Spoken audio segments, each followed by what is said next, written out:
viens à mon aide. Seigneur, viens à mon secours. Gloire au Père, au Fils, au Saint-Esprit, maintenant et toujours.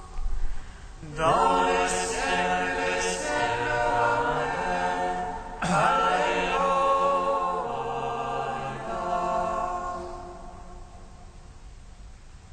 Roi du ciel, consolateur, Est-ce que la vérité, toi qui es partout présent, toi qui envies tout, trésor de grâce et de la terre de vie, viens et demeure en nous.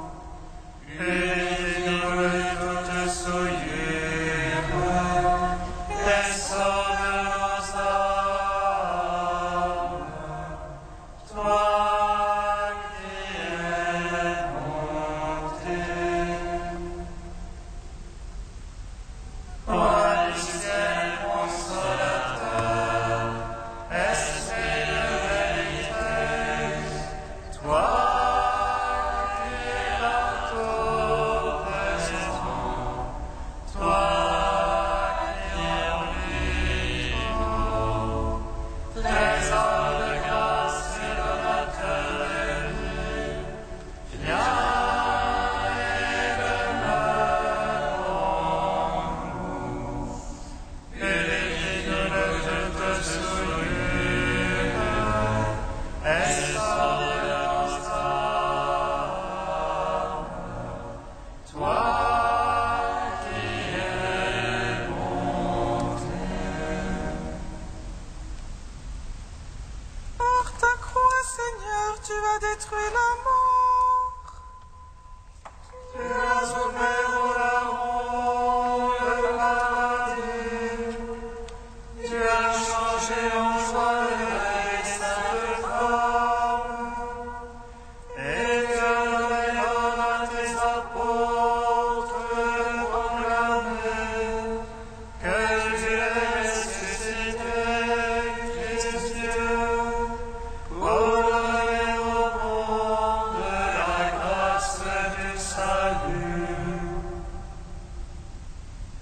Par ta croix, Seigneur, tu as détruit la mort. Tu as ouvert au larron le paradis. Tu as changé en joie les saintes femmes. Et tu as donné l'ordre à tes apôtres de proclamer que tu es ressuscité, Christ Dieu, pour donner au monde la grâce du salut. Par ta croix, Seigneur, tu as détruit la mort. Tu as ouvert au larron le paradis. Tu as changé en joie le deuil des saintes femmes. Et tu as donné l'ordre à tes apôtres de proclamer que tu es ressuscité, Christ Dieu, pour donner au monde la grâce du salut. Psaume 118, strophe 4.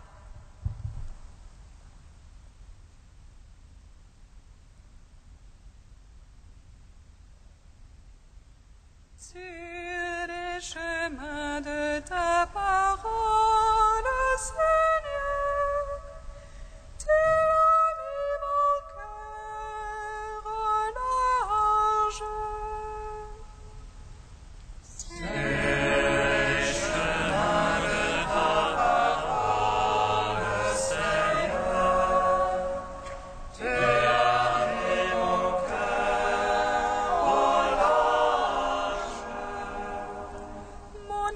Collé à la poussière, vivifie-moi selon ta parole. J'ai mal, mais toi tu réponds.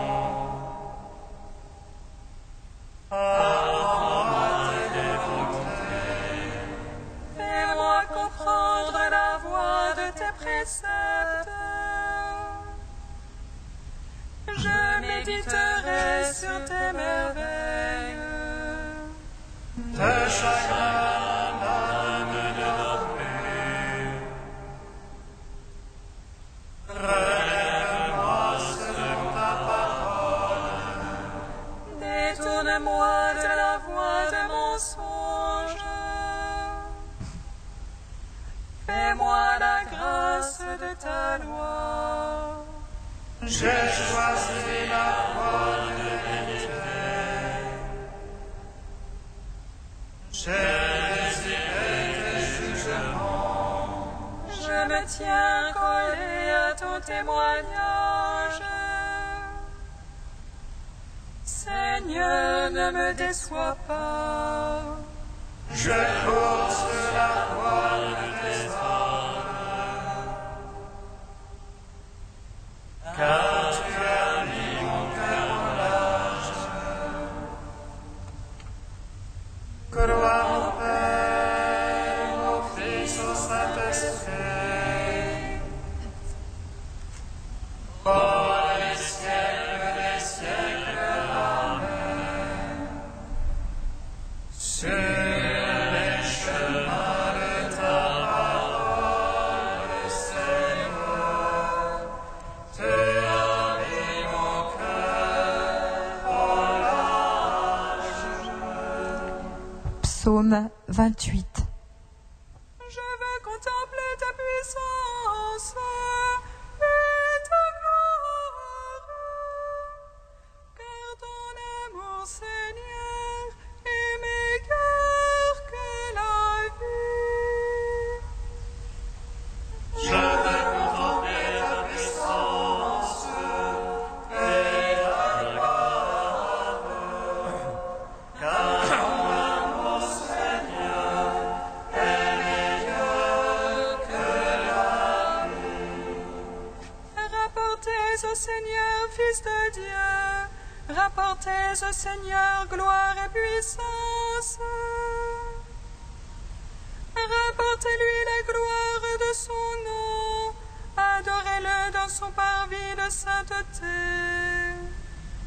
La voix du Seigneur sur les eaux, le Seigneur sur les eaux innombrables. Voix du Seigneur dans la force, voix du Seigneur dans l'éclat. Voix du Seigneur qui fracasse les cèdres du Liban. Il fait bondir comme un veau le Liban, le Sirion comme un jeune taureau. Voix du Seigneur dans l'éclat, elle éteint les éclairs de feu. Voix du Seigneur qui secoue le désert de Kadès. Voix du Seigneur qui secoue les térébintes, le Seigneur dépouille les futaies. Le Dieu de gloire tonne, dans son palais tout crie gloire. Le Seigneur a siégé pour le déluge, et siège en roi éternel.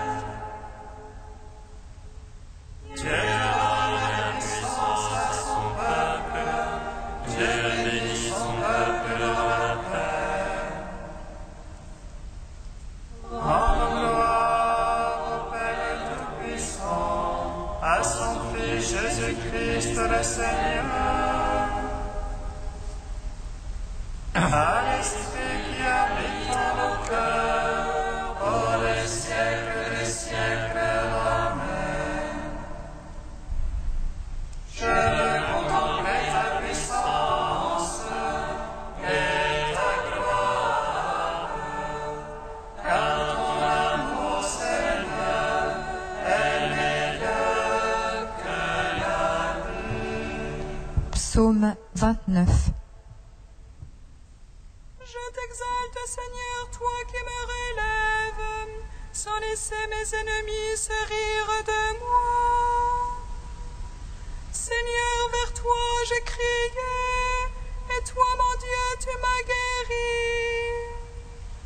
Seigneur, tu as tiré mon âme des enfers, me ranimant d'entre ceux qui descendent à la fosse.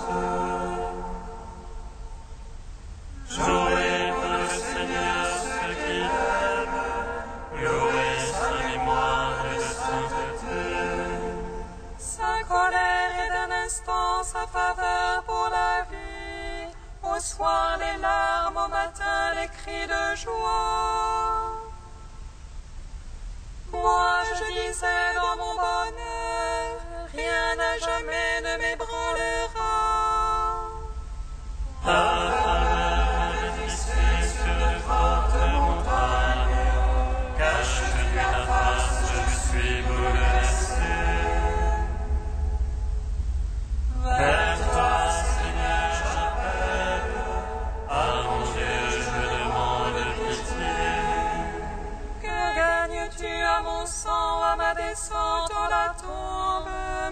Cache-t-elle la poussière, annonce-t-elle ta vérité? Écoute, Seigneur, pitié pour moi. Seigneur, sois mon secours. Pour moi, tu as changé le deuil en une danse. Tu dénouas mon sac et me ceignis d'allégresse. Aussi mon cœur je chantera sans plus se taire. Seigneur mon Dieu, je te louerai à jamais. Rends gloire au Père Tout-Puissant, à son Fils Jésus-Christ le Seigneur, à l'Esprit qui habite dans nos cœurs, pour les siècles des siècles. Amen. Je veux contempler ta puissance et ta gloire, car ton amour, Seigneur, est meilleur que la vie. Cantique de la sagesse, page 265. Tu as donné à ton peuple la nourriture d'ange, Seigneur. Du ciel, tu leur as fourni un pain tout préparé. Un pain inlassablement donné, procurant toutes les délices. Tu es manifesté de sort avec tes enfants, à qui tu le donnais. Ils se changeaient ce que chacun voulait, sa commande trouve celui qui appelait. Car la création qui est à ton service se tend pour le châtiment des impies et se détend pour faire du bien à ceux qui se confient en toi. C'est pourquoi je cherche en toi, et je suis mis au service de ta bonté. Et oui, c'est selon ton désir, ce qui était dans le besoin. Ainsi tes fils, Seigneur, l'apprennent. Ce ne sont pas les fruits de la terre qui nourrissent l'homme, mais c'est ta parole, Seigneur, qui garde ceux qui croient en toi.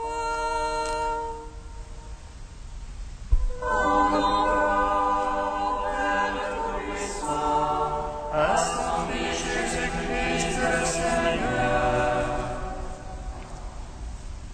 à l'Esprit qui habite dans nos cœurs, pour les siècles des siècles. Amen.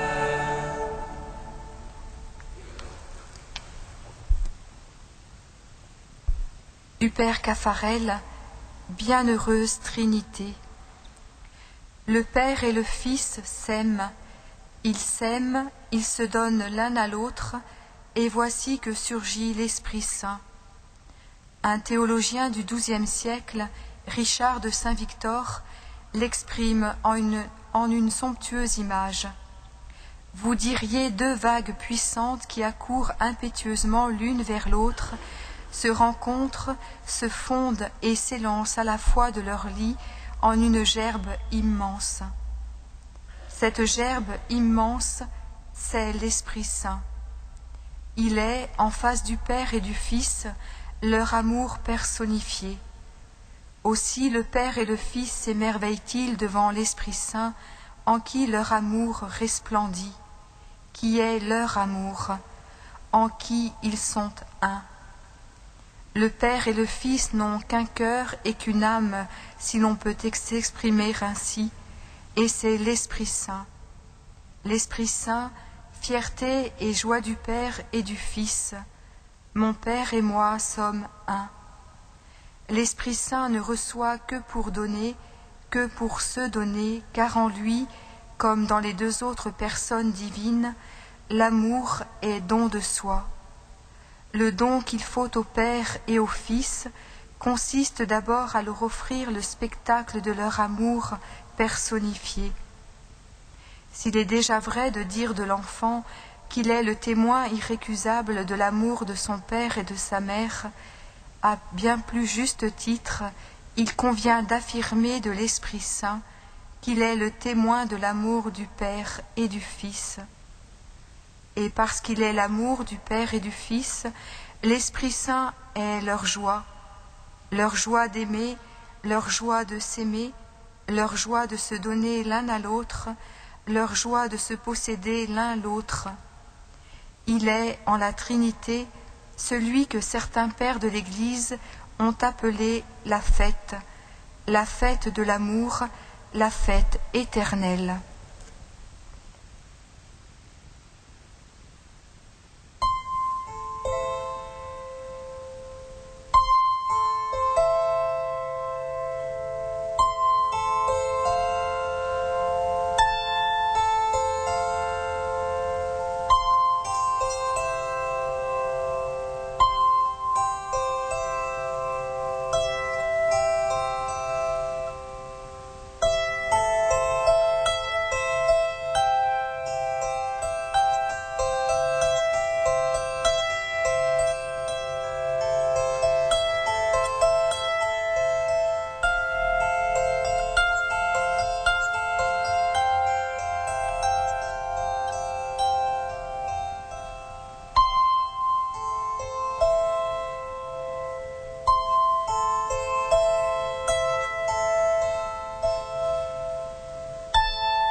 Tu es Dieu dans les siècles des siècles.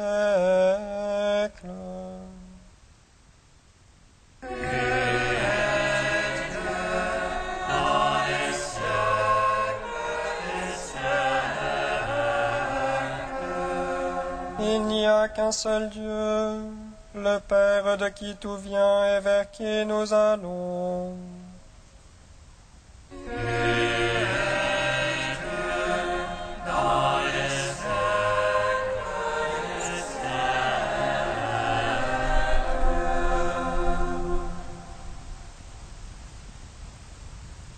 Lecture de la première lettre de saint Paul apôtre aux Corinthiens. Frères, au sujet de la nourriture qui a été offerte aux idoles, je sais bien que nous avons tous la connaissance nécessaire. Mais cette connaissance nous gonfle d'orgueil, tandis que l'amour fait œuvre constructive. Celui qui croit connaître quelque chose ne connaît pas encore comme il faudrait. Mais celui qui aime Dieu, celui-là est vraiment connu de Dieu. Allons-nous donc manger de cette viande offerte aux idoles? Nous savons que les idoles ne sont rien du tout. Il n'y a pas de Dieu sauf le Dieu unique. Bien qu'il y ait en effet au ciel et sur la terre des êtres qu'on appelle des dieux, et il y a une quantité de dieux et de seigneurs, pour nous en tout cas, il n'y a qu'un seul Dieu, le Père, de qui tout vient et vers qui nous allons. Et il n'y a qu'un seul Seigneur, Jésus-Christ, par qui tout existe et par qui nous existons. Mais tout le monde n'a pas cette connaissance de Dieu. Certains ont été jusqu'ici habitués aux idoles, et ils croient faire un geste d'idolâtrie en mangeant de cette viande. Comme leur conscience est faible, ils se sentent coupables. Si l'un d'eux te voit attablé dans le temple d'une idole, toi qui as cette connaissance, est-ce un exemple constructif pour cet homme qui a la conscience faible? Ne vas-tu pas le pousser à manger de la viande offerte aux idoles? Et la connaissance que tu as va faire périr le faible, ce frère pour qui le Christ est mort. Ainsi, en péchant contre vos frères et en blessant leur conscience qui est faible, vous péchez contre le Christ lui-même. C'est pourquoi, si une question d'aliment doit faire tomber mon frère, je ne mangerai plus jamais de viande pour ne pas faire tomber mon frère. Gloire et louange à toi, ô Dieu vivant. Gloire et louange à toi, ô Dieu vivant.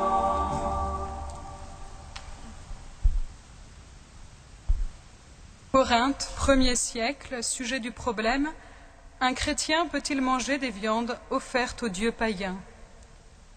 Paris, 21e siècle. La réponse de Paul à cette question est encore riche d'enseignements pour nous, oui, encore aujourd'hui. En effet, en quelques versets, nous sont révélés les principes de l'éthique paulinienne, une éthique universelle qui traverse les temps. À l'heure où les comités d'éthique sont de plus en plus sollicités, où chacun attend de l'autre, à juste titre, un comportement éthique, saint Paul peut encore nous éclairer. Quelques points donc de l'éthique paulinienne telle qu'elle est mise en valeur dans notre texte. Il n'y a qu'un seul Dieu, le Père, de qui tout vient et vers qui nous allons. Dieu est non seulement l'origine, mais aussi la fin dernière de l'homme, et par là même la raison d'être de la morale. Le comportement du croyant doit être en conformité avec la vocation de l'homme telle qu'elle a été réalisée par le Christ.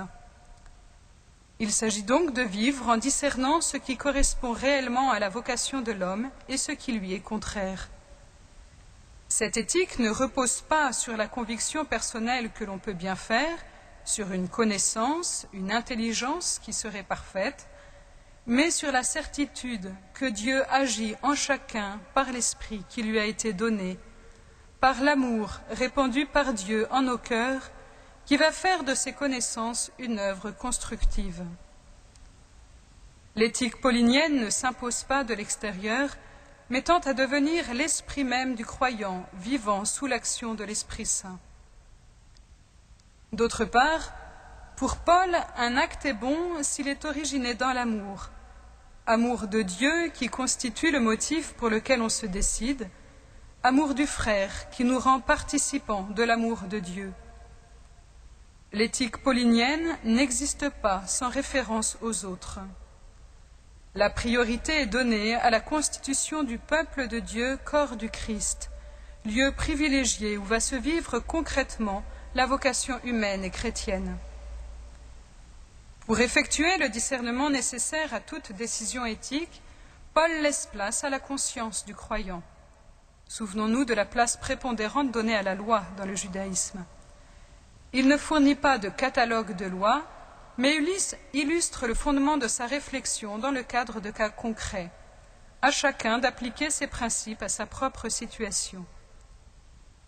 L'éthique paulinienne a 2000 ans et pas une ride.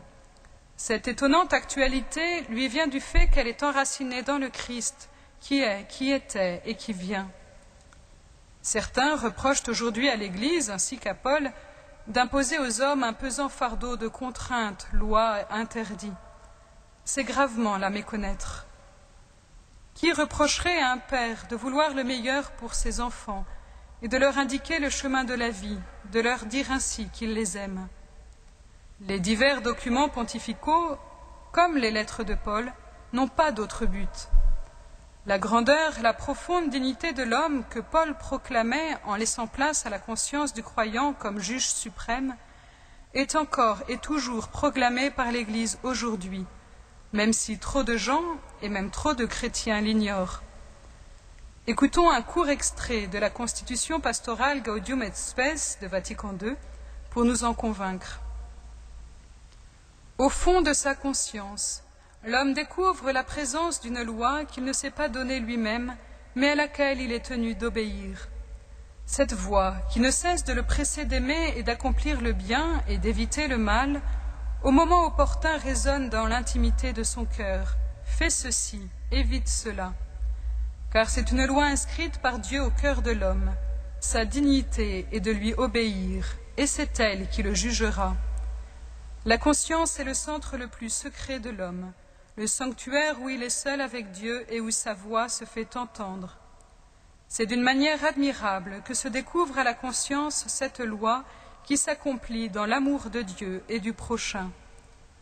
Par fidélité à la conscience, les chrétiens, unis aux autres hommes, doivent chercher ensemble la vérité et la solution juste de tant de problèmes moraux que soulèvent aussi bien la vie privée que la vie sociale. À la suite de Paul, l'Église aujourd'hui nous le redit. L'engagement moral de l'homme n'est pas simplement une affaire d'intelligence, de connaissance. C'est un combat incessant dans le cœur des hommes qui engage la liberté de chacun. Chacun doit apprendre à vivre en homme, en enfant de Dieu, et doit donc pour cela former et éclairer sa conscience.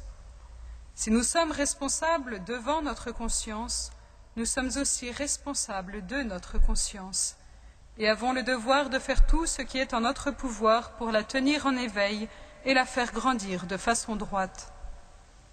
Qu'il est beau le regard de l'Église posé sur l'homme. Qu'il est beau le regard de Dieu posé sur chacun de nous.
Seigneur, nous te prions.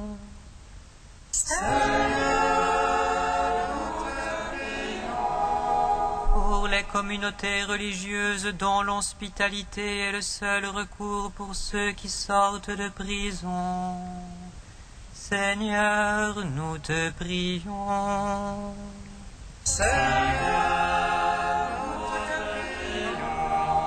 Pour les mères qui ont choisi de donner la vie à leur enfant en risquant la leur, Seigneur, nous te prions.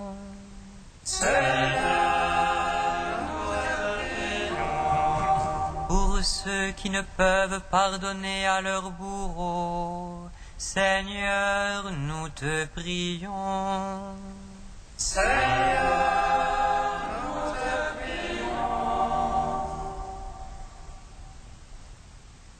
Dieu soit fort, soit immortel, prends pitié de nous.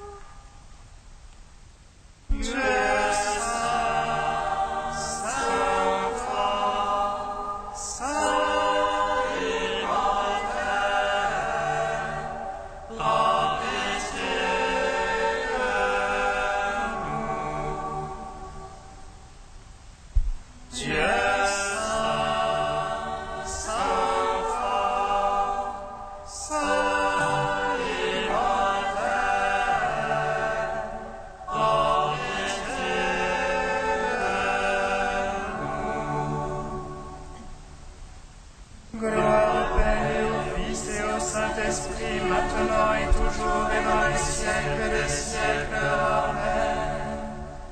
Saint immortel, prends pitié de nous. Dieu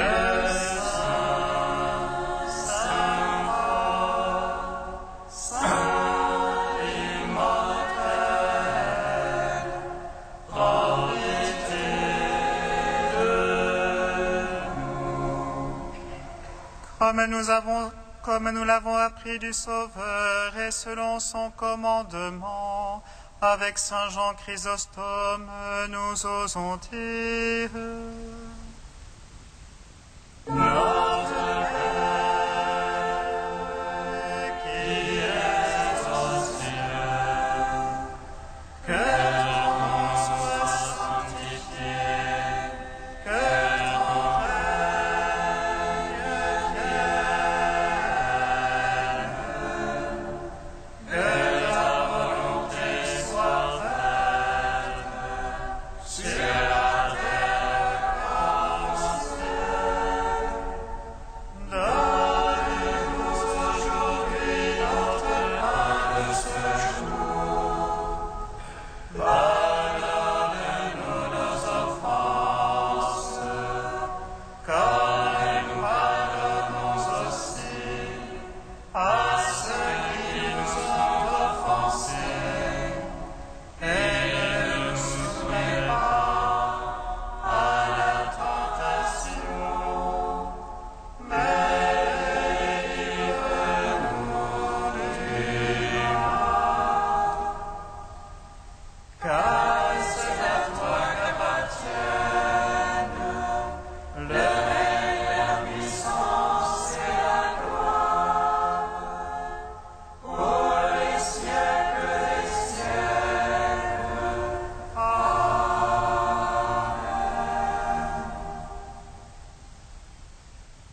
Seigneur, force de ceux qui espèrent en toi, tu as donné à l'évêque Saint Jean Chrysostome une merveilleuse éloquence et un grand courage dans les épreuves.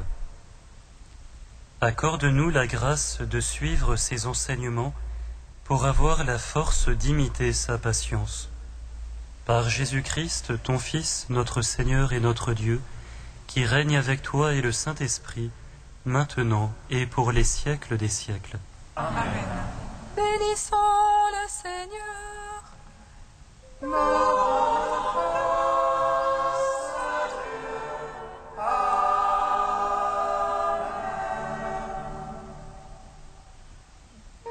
l'ange annonça à Marie qu'elle serait la mère du Sauveur. Et